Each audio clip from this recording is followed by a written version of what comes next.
Проект 1. Во проект 1 ќе анимирате топка која што подскокнува низ прстен запален со оган. Додека ја анимирате сцената, ќе се здобиете со можност да се запознаете со работниот простор на Маја. Ќе научите како да моделирате, да ставате текстури и светло, како да поставувате клучеви или кифреймови на вашите објекти и како да ја рендерирате вашата сцена. Со прстенот од оган, исто така ќе ги истражите готовите Маја ефекти со честички, наречени particles.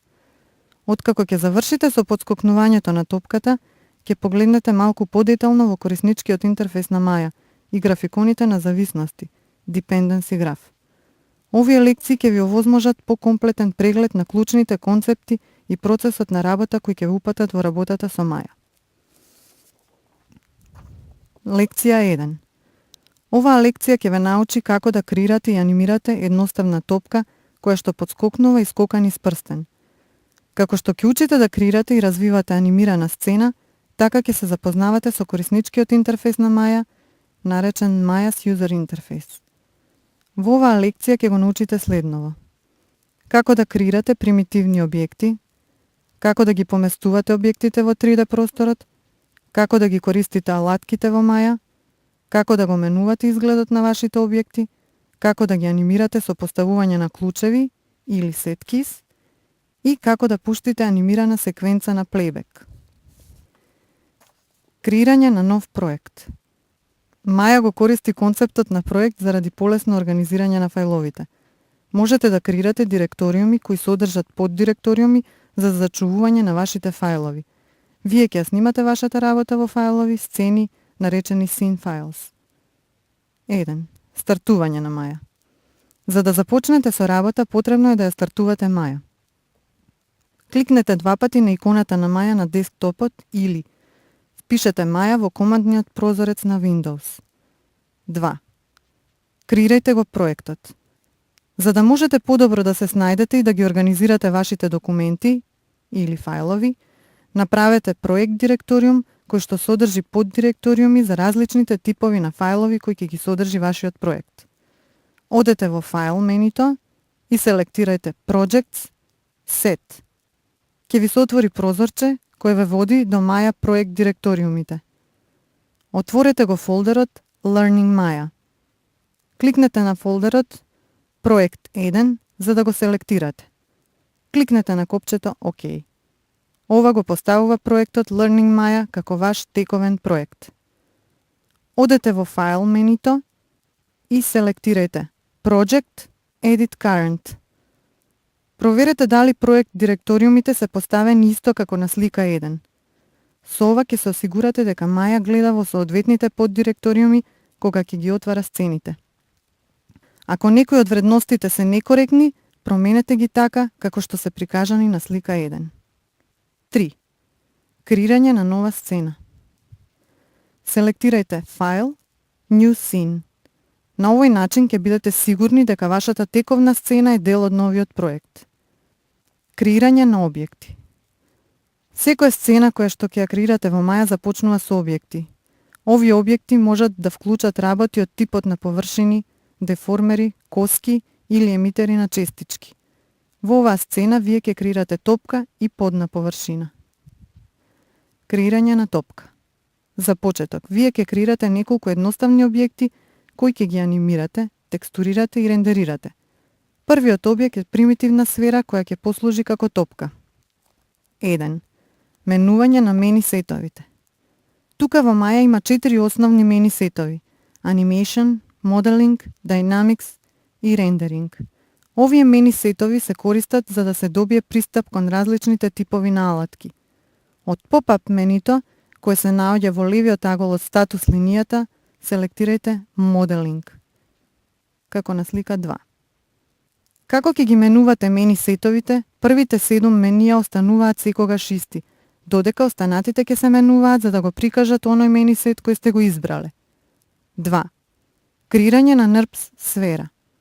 За топката ќе користиме примитивна сфера.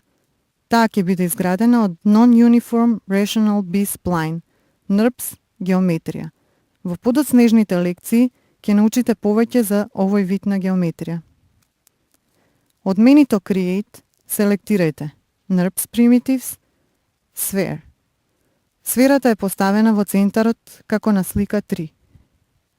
3. Менување на радиусот на топката.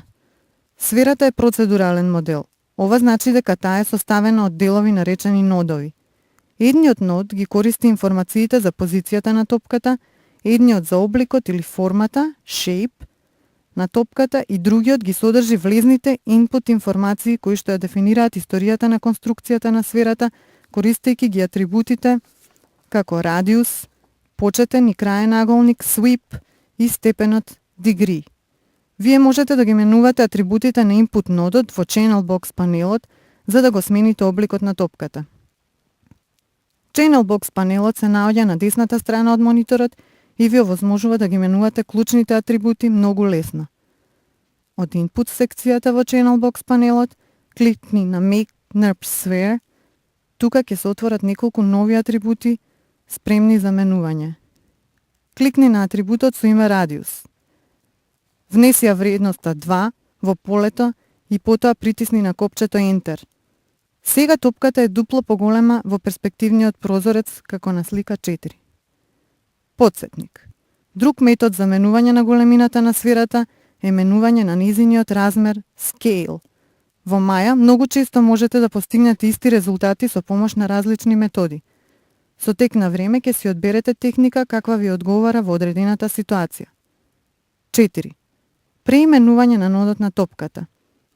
Потребно е да го смените името на постоечкиот Transform нод за да можете полесно да го пронајдете подоцна.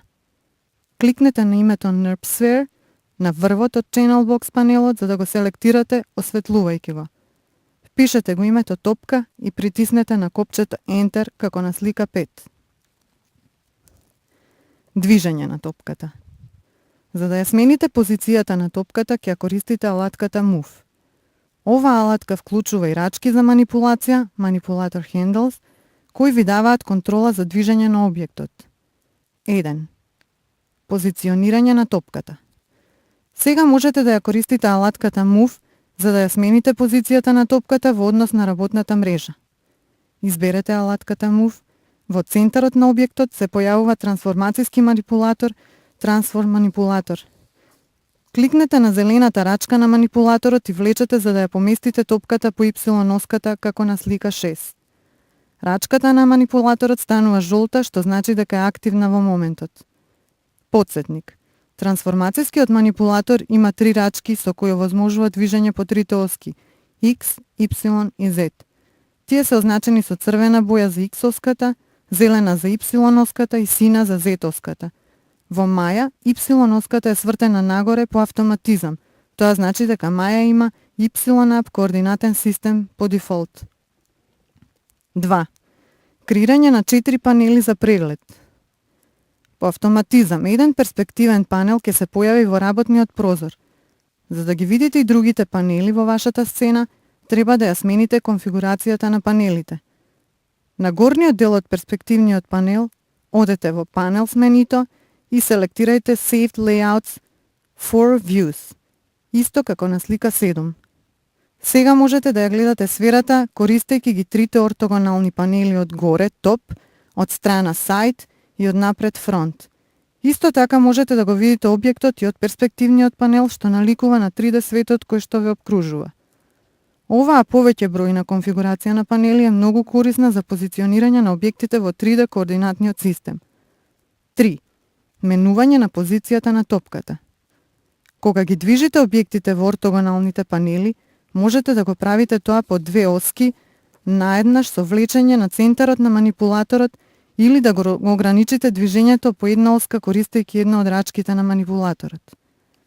Во фронт панелот, кликни на квадратчето кое го означува центарот на манипулаторот и влечи за да ја поместиш топката наеднаш по X и Y оските, прикажани како на слика 8.